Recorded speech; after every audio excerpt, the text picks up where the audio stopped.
Ration card থকা প্ৰত্যেকটো পৰিয়ালৰ বাবে ওলাইছে এটা ডাঙৰ সুখবৰ, কিয়নো ৰেচন কাৰ্ড থকা প্ৰত্যেকটো পৰিয়ালে কিন্তু লাভ কৰিব অৰুণোদয় আঁচনিৰ সুবিধা। আপোনালোকে সকলোৱে জানে যে অৰুণোদয় আঁচনিৰ জৰিয়তে কিন্তু বৰ্তমান 1250 টকাকৈ দি আছে। ভৱিষ্যতত কিন্তু 3000 টকালৈকে আহি যাব এই অৰুণোদয় আঁচনি, আৰু ৰেচন কাৰ্ড থকা প্ৰত্যেকটো পৰিয়ালতে কিন্তু অৰুণোদয় আঁচনি দিব বুলি অসমৰ মুখ্যমন্ত্ৰী হিমন্ত বিশ্ব শৰ্মা ডাঙৰীয়াই আজি নিজে ঘোষণা কৰিছে।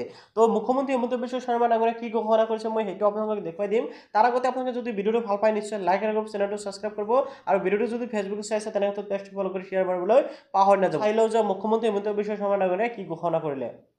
এতিয়া যাৰ যাৰ অৰুণোদয় নাই কিন্তু ৰেচন কাৰ্ড আছে হাত ডাঙক।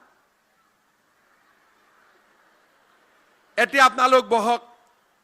তাৰমানে এতিয়া যদি মই ৰেচন কাৰ্ড যাৰ যাৰ ঘৰত আছে তাক এটা এটা অৰুণোদয় দিওঁ, ঝামেলাটো মৰি যাবনে নাই? যাবনে নাই? যাই যদি অলপ ডাঙৰ কৰি হাত চাপৰি বজাব লাগিব, নহ'লে কেনে?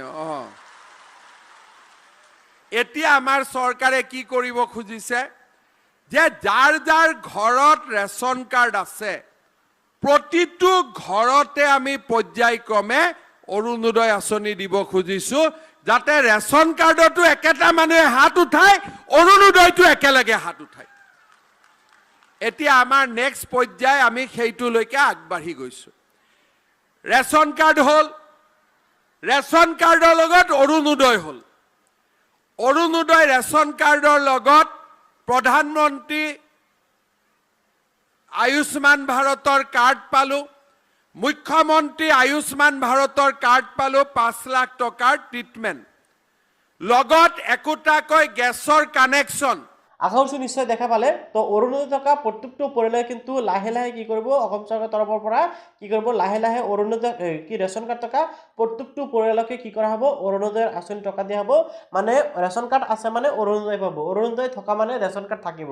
তো এনেকুৱা এটা সিদ্ধান্ত গ্ৰহণ কৰিছে অসম চৰকাৰৰ তৰফৰ পৰা। দেখা যাওক ভৱিষ্যতত ইয়াৰ ফলাফল কি পোৱা যায়। তো আপোনালোকে যদি আপডেটটো পাই ভাল পাইছে নিশ্চয় লাইক কৰিবলৈ পাহৰি নাযাব, আৰু চেনেলটো ছাবস্ক্ৰাইব কৰিবলৈ পাহৰি নাযাব আগলৈ এনেকুৱা ইম্পৰ্টেণ্ট আপডেটসমূহ পাবলৈ।